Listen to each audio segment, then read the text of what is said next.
So, eschatology is a sorry. very interesting topic. Can I come this way? That's fine. That applies to all of us. So what I'm asking you in the discussion that we had so far, Yeah. how did you feel when you read the Quran? What are the changes that brought about within you when you read it? What do you think? Is it like an imposter writing this book, or did you feel something different? I'm not going to tell you exactly how you felt by giving example, but in your own words, Yeah. what are the transformational change that you felt happening within you as you read the Quran? Cool. Yeah. So I listened to it though. I listened to it like an audiobook. Go ahead. Yeah. So as I was saying, I listened to it as an audiobook. I didn't read it. And like my primary interest here, like I said, is about evil stuff that's happening in the world, why it's happening, and if people in the past told us it would happen. You know? So if the Quran says, oh, this stuff's going to happen, and it happens, that lends credence to it. The same with the Bible. So I don't follow any established religion, but I'm interested in what all of them have to say. You know what I mean? So to answer your question, honestly, I listened to lots of the Quran, hours and hours and hours, it's long. And some parts of it, like quite a few parts of it, they have quite a profound effect, because it's telling you ancient stories. And I don't know how to say it. Like it's a feeling that comes up the back of your neck and up the back of your head. You know what I mean? And it's like that. You get that type of feeling. It's like you're listening to something very profound that probably has divine truth in it. That's what I think. I had that experience with quite a lot of it. Not all of it, I have to say. I'm being honest. There was bits in it I didn't really see why it was there. Like this, I can't quote it to you, but like this tribe was attacking this tribe, and I helped you with this tribe, and I was like, oh, okay. But other parts of it had a much stronger effect. The same when I hear certain bits from the Bible. So I think these are the words of God. So there, if that answers your question. Sure. So did you notice when the Quran talks about the end times, it talks about the events in a past tense? No, I didn't actually get that far.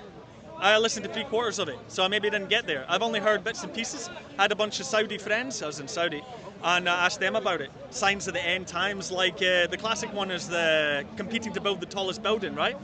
And there's a whole bunch of other stuff. Somebody told me earlier that there would be same-sex marriage. Is that predicted in it as well? So about the first one, I'm not sure about the second one. About the first one, it is quite authentic in the way that the Prophet ﷺ, he prophesied what will happen in the future. These without any shoes. We're talking about people without any shoes, barefooted, Bedouin Arabs will one day compete against each other in building tall skyscrapers. That's right. And that's what we see today that's happening. Absolutely. To have this foresight is really beyond imagination, because you can't even imagine that these people will survive even the fighting between the inter-tribalistic differences. They fight over a camel or a horse for 40 years, something like that, right? Yeah. Let alone they will be the ones who will be building the tallest skyscraper in the future. So this foresight, I mean, it should really make you think, I mean, how can someone with, this information on the future to have it and possess that knowledge? Yeah, right. So it's very interesting. The point that I was highlighting earlier, when the Quran talks about how the world's going to come to an end, it doesn't say this is how it will happen.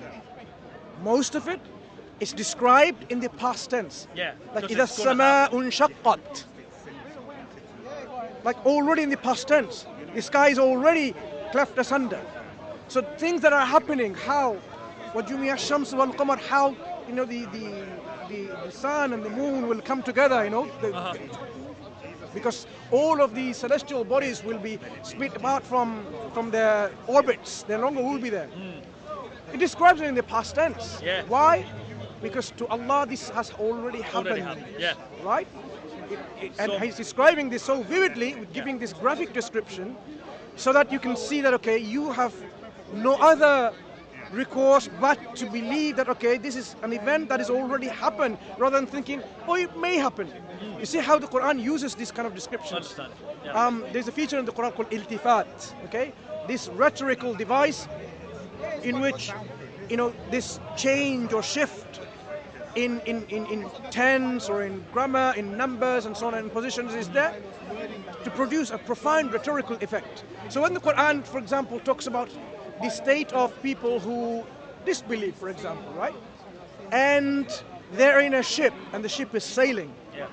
And there are winds coming through and the ship is about to, for example, sink, something like this. They are so afraid. So it starts by saying, when they are in a ship and they see themselves like this, and it changes this address to say, then you feel that way and you call upon God. You. Immediately, this address is transformed, like you are watching something, you're thinking about them, but now it's you in their shoes. Yeah. And then you say, oh Allah, help us, save us from this calamity. And when Allah saves you, and you say, no, it was our own doing. So Allah, this kind of vivid imagery Allah produces, shifting from the address from third person to second person and so on, is profound. If you knew a little bit of Arabic, you would know that. So when you see the addresses, I've got some questions for you. yeah. When you see the Quran, as you said, these feelings of what we call like address to you, is become stronger. Like you feel like you said, maybe it's like divine, maybe it's something from the divine, isn't it? Yeah. No, so my primary purpose here, at least to talk to people today, like I was talking to this guy and a bunch of people, is to talk about what's happening right now and how it relates to the end of the world type of thing, or whatever that means. Like the things being forced upon us, the changes to our way of life, the attacks on freedom, the coming probably forced vaccinations, the stuff that happened when I saw in Saudi Arabia taking the Qurans out, stopping people from doing Hajj unless they take it. For me, very bad things. That's what I'm interested in, as well as the idea of the mark of the beast. I'm not sure if you have that in the Quran. I think you do. That when the Dajjal, however you say it, comes, everybody will be forced to take a mark in order to participate in society, right? Because this is in the Christian I don't belief. think about the mark is there, but the Quran does talk about a lot of things that will happen in the end of times. Yeah. And it gives you, as I said, vivid imagery and descriptions of the reality. So the reason the Quran does that is for a reason, that the world is one day going to come to an end. Yeah. Yep. It is not created here for, to live forever.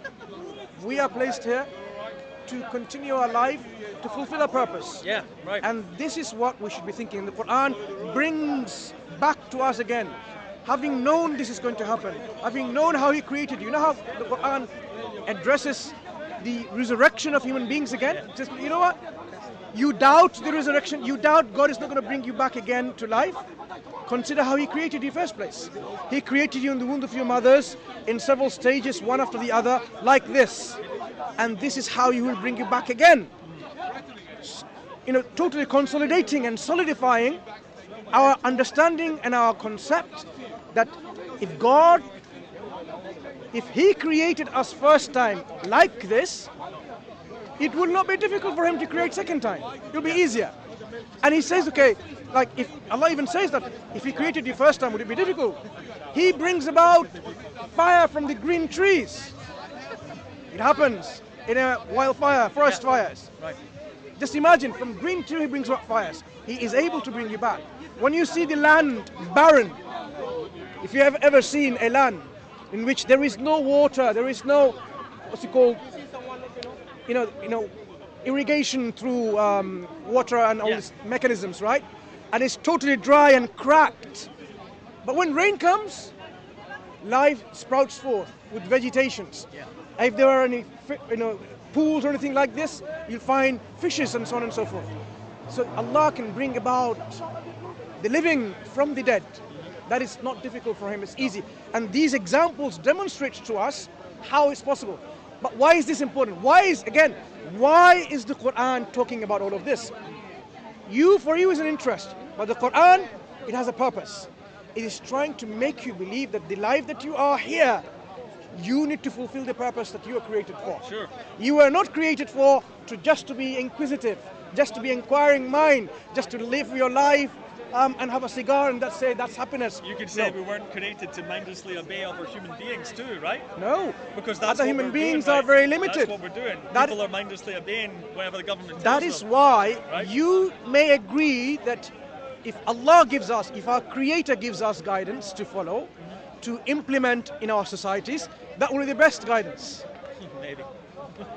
If yeah, the I Creator gave understand. us the guidance Yeah, to yeah, I follow, understand the how phrase. to run a society with this economic system, how to run a society with this social system, with this criminal punishment system, that will be the system which will be the most appropriate and just. I think you're And that running is out what, of time. and that's what the Quran and the example of the prophets provide. So you see, in your understanding, you do have this feeling that yes, we want a society to be based and built on these principles. Quran just does that. Just that. So yourself, my friend, what you all need to do is to read and reflect on the Quran and ask yourself, if this is book from God, I am going to accept it. Why am I going to reject a book knowingly that I know it cannot be from other than God? That is the journey. That is the journey you have to take. Everyone has to take that journey and make their own choice and make their own decision. Absolutely, everyone does. Well, maybe the last thing I'll say, I'm interested because I've spoken to a lot of Christians recently in a bunch of places around London about the same thing, same questions about the end times, end of the world and stuff, and whether they should do something about it. If you see a lot of evil in the world, because we surely do, right? You're seeing things coming out into the open. You're seeing more evil just becoming so obvious. People should do something about that, right? That's what I think, rather than just accept it and be like, oh, well, it doesn't matter, right? Shall I give you a principle in Islam which you'd agree with 100%? Tell me. Our Prophet sallallahu alaihi wasallam, a prophet of Islam, he said, "Man ra'a munkaran, whoever sees an evil, فَلْيُغَيِّرُهُ بِيَدِهِ, let him change by his hands. فَإِن لَمْ يَسْتَطِعْ, if he's unable to, فَبِلِسَانِهِ, let him change by his tongue. Let him speak about it, that this is wrong. Yeah, right. فَإِن لَمْ يَسْتَطِعْ, if he's unable to do that, فَبِقَلْبِهِ, and وَذَلِكَ أَضْعَفُ الْإِيمَانِ, let him then, if he's unable to even speak against that oppression, that thing that is taking place, let him or her have in the heart the feeling of disgust that this is wrong, because they're incapable of stopping it from happening, but at least in your heart feel this is wrong." Right. Well, I hope the Muslims do what you say. I hope they act on that, because we're going to need that. We're in very dark times. Thank you very much for having the discussion. I appreciate, and we talk again. Yeah, hope so. Take care. Oh, elbows. Hey. All right, cheers. Okay.